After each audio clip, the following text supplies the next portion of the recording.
Quel est aujourd'hui le point commun entre la NFL aux États-Unis, la Ligue des Champions en Allemagne et en Italie, ainsi que l'US Open au Royaume-Uni? Eh bien, c'est Amazon Prime Video.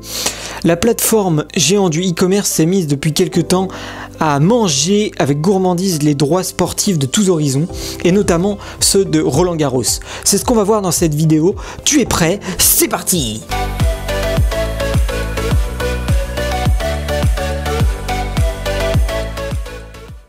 Discrète jusque-là en France sur le marché de la diffusion de sport, elle a pourtant raflé en 2019 un événement iconique du tennis hexagonal, le tournoi de Roland Garros.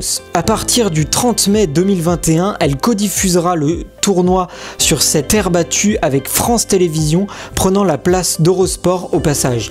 Amazon n'a bien évidemment pas raflé l'intégralité du tournoi parisien, C'est encore France Télévisions qui reste le principal diffuseur pour au moins les 3 prochaines années sur le tournoi. Si d'ici 3 ans il ne rafle pas de nouveau la mise France Télévisions, peut-être que d'autres chaînes que France Télévisions diffuseront Roland Garros, mais je pense que France Télévisions restera le diffuseur principal. Revenons à nos moutons. Sur Amazon Prime Video, on trouvera en exclusivité les rencontres du cours Simone Mathieu, le 3e cours le plus célèbre avec Philippe Chatrier et Suzanne Lenglen, et surtout les fameuses sections qu'on va avoir maintenant nocturnes. Grâce à la grande nouveauté de l'édition 2020 avec le toit sur le cours Philippe Chatrier, comme ça va permettre à cette édition 2021 d'avoir des rencontres qui débutent à 21h. Tout ça est inspiré d'un système des grands chelems américains et australiens qui proposent depuis de nombreuses années maintenant ce genre de configuration. Ce qui veut dire des tournois qui débutent à partir de 21h et qui peuvent se terminer tard dans la nuit grâce notamment à leurs 3 couverts. À partir des demi-finales, France Télévisions et Prime Video diffuseront ensemble les mêmes matchs. Du côté du dispositif déployé par Amazon, parce qu'il faut savoir qu'ils ont quand même mis le paquet, ils ont mis les petits plats dans les grands, puisque plusieurs grands noms du tennis français ont rejoint l'écurie Prime Video, tels que Amélie Mauresmo, Marion Bartoli, Arnaud Clément ou encore Fabrice Santoro. Les nostalgiques de téléfoot, s'il y en a bien sûr parmi nous, pourront même retrouver le Triblion Paul de Saint-Cérin explorant les travées du tournoi pour des rencontres décalées avec les joueurs. Tout ce joli petit monde prendra l'antenne dès 10h45 durant la quinzaine en live sur Prime Video. Mais Amazon ne s'arrête pas bien sûr là, puisqu'ils bénéficieront aussi des flux tournés par la Fédération Française de Tennis qui supervise cette année la production des images en lieu et place de France Télévisions.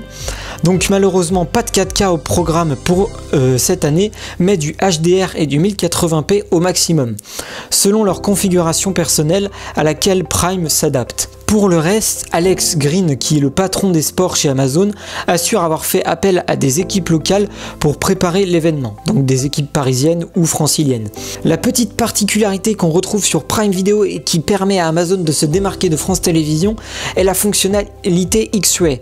Cet outil permet d'avoir un accès direct à l'ensemble des statistiques mises à jour pendant le match, voire à des biographies et historiques des rencontres précédentes entre les joueurs avec un simple clic. Là encore, ce dispositif rappelle celui mis en place par un autre acteur du secteur et qui est bien sûr Canal+ et sa fonction Timeline qu'on retrouve sur son application MyCanal.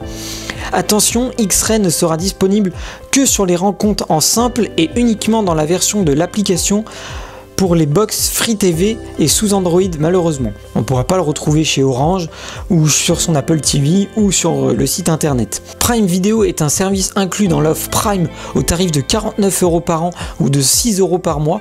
Si vous voulez profiter du service pendant la quinzaine, une offre incluant un premier mois gratuit est proposée en ce moment. Je vous mettrai bien sûr le lien dans la description. Et à l'heure à laquelle sort cette vidéo, normalement l'offre est toujours disponible. Après tout ce que je viens d'évoquer, une question s'invite dans le débat. Quel est l'avenir d'Amazon dans le sport hexagonal? Sur ce point, le directeur des sports, donc Alex Green, s'est montré assez timide. Pas d'annonce officielle, mais une certitude, rester le plus français possible. En d'autres termes, il n'est pas question pour le géant américain de s'aventurer dans des disciplines méconnues sur nos latitudes. Si Prime Video diffuse d'autres événements de ce genre, il faudra que ce soit aussi attendu que Roland Garros.